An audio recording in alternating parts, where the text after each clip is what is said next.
Hello everyone, welcome to The Old Man and the Read. My name is Jerry.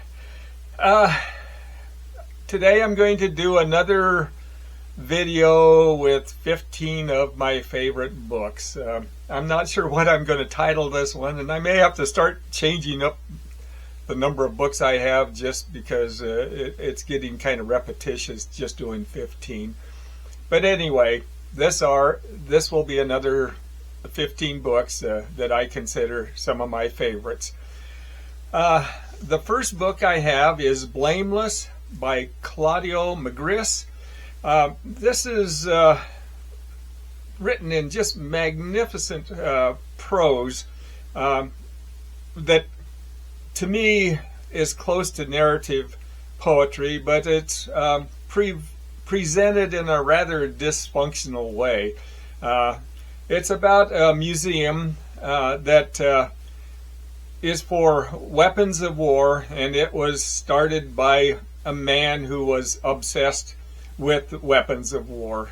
But then he is eventually killed in a fire at the museum, and the museum is then taken over by his curator, and she's a woman who is the daughter of a black woman, or a Jewish woman and a black man. And the story, that's kind of the basic story of the book, but there's a huge amount of asides and side stories going on in it. And they all deal with atrocities that have occurred, and mostly in war, and many of them by the Nazis. The next book is Pincher Martin by William Golding, and this is really kind of a disturbing story, but it's about a lone survivor of a shipwreck who manages to reach a small rock island and tries to survive on it. The next is Waiting for the Barbarians by J.M. Coetzee. This is a story that's narrated by a man known as the Magistrate. And the story begins when a Colonel Joel arrives for an expedition against the barbarians.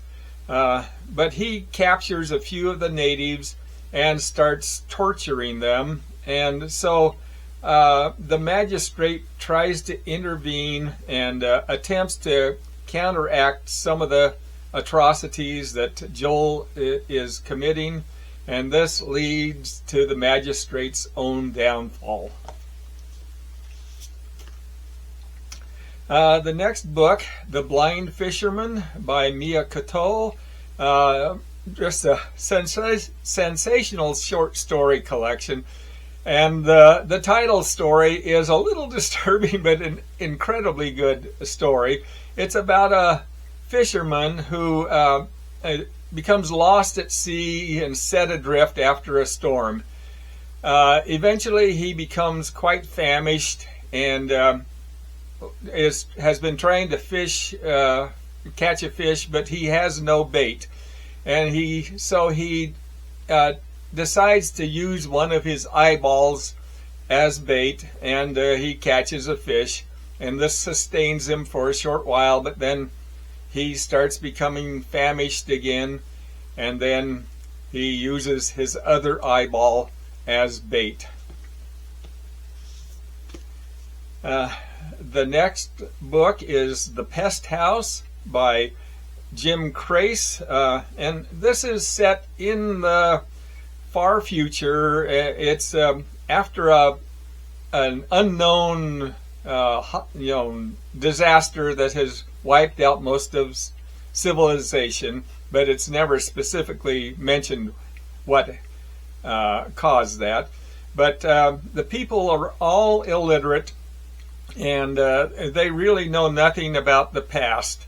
But the landscape is littered with ruins of were buildings at one time, but they're just metal sticking out of the ground. And the story is basically about a man and woman who travels across the country trying to find a better life. The next book is Life Ascending by Nick Lane. This is a nonfiction, and it's in the book. Lane lists 10 of the greatest inventions of evolution, and those are the origins of life, DNA, photosynthesis, complex cells, sex, movement, sight, hot blood, consciousness, and death. And he gives the biochemical reasons for some of the things that and how they were, why that is they occurred. The next book is The Issa Valley by Czesław Miłosz, my favorite poet, and he wrote very few novels, but this is one of them. But it's a fictional story of a boy growing up in the Issa Valley, and it's just beautifully told. And great imagery, and I think it's based on Milosz's own boyhood. The next book is The Noise of Time by Julian Barnes. This is a biographical novel about a Russian composer, Dmitri Shostakovich, and it's primarily about his troubled life under the Soviet system. The next book is Cloud Cuckoo Land by Anthony Doerr. I really love this book. I thought it was great, but there's multiple storylines that go through the book. They span from the mid-1400s during the fall of Constantinople on into the distant future, the year 2146. It follows several characters through each of these periods, but all the storylines eventually weave together into one marvelous tale with one cohesive conclusion, and they're all centered around a book that was written by Antonius Diogenes titled Cloud Cuckoo Land. Next book is The Hidden Reality by Brian Greene, another nonfiction. And Greene, most of his work was in string theory, but this book is more focuses on the multiverse. And in this, he presents 9 different theories that involve multiple versions of the universe. The next book is The Great Fire of London by Jacques Robond. I love this book. It was great, but it's really weird, quite different. But Robond is writing about a failed attempt to write a novel titled The Great Fire of London. And this title came to him in a dream, I guess. But after 19 years of, he realized that book will probably never be made, and so he decides to write this book that with the same title about not being able to write the other book. The next book is Austerlitz by W.G. Sebald. This is a story that follows the life of Jacques Austerlitz.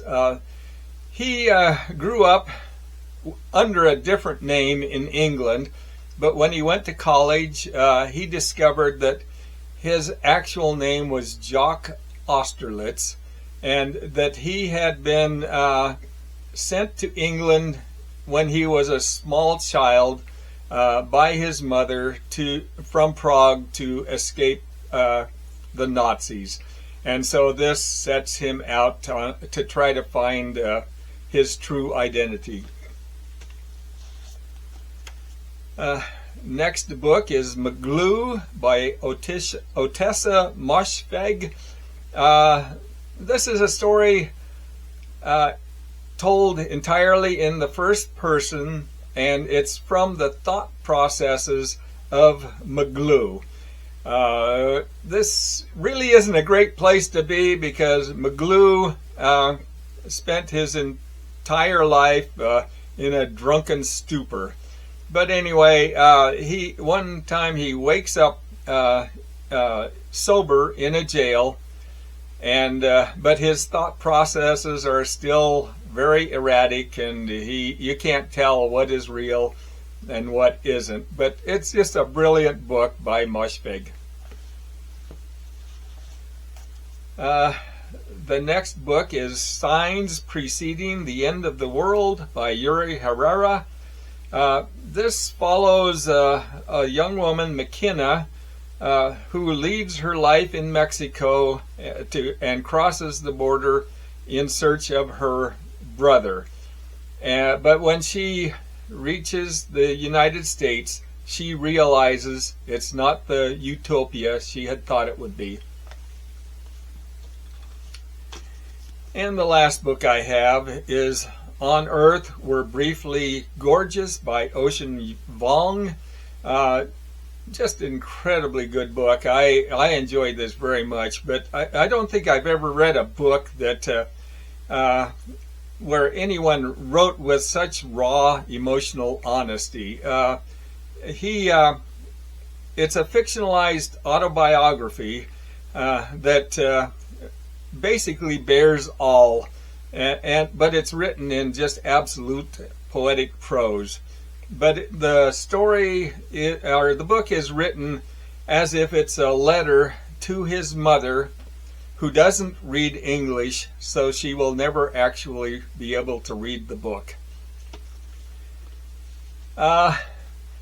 So those are 15 more of some of my favorite books. I want to thank you for watching, and maybe I'll see you on another video. Thanks.